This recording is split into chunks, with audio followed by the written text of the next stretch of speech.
ព្រលឹងដេចបបាត់មាត់ស្ងាត់ឈឹងរឿងអ្វីស្រីខឹងដេញបងណាអូនបើកទ្វារសិនមកមាសស្ងួនបងរងាខ្លាំងណាស់នំនួនអូនករណាបងដាច់ចិត្តម្លេះអូនស្ងួនលែងស្រដីលៀងជួងខ្លាំងណាស់ណាស្រីប្រណីបើកទ្វារឲ្យបងចូលផង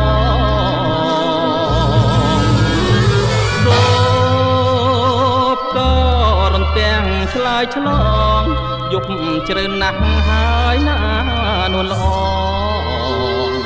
បងគេឯណាទៅ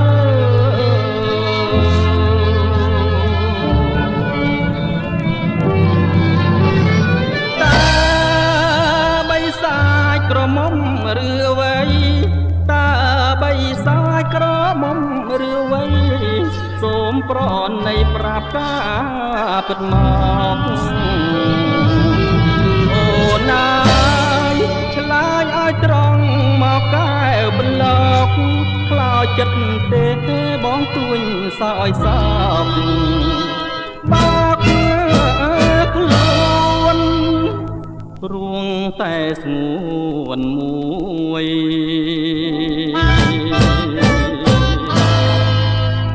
ទោះអូនជាស្រីបីសាច់ញ៉ាក៏ដោយ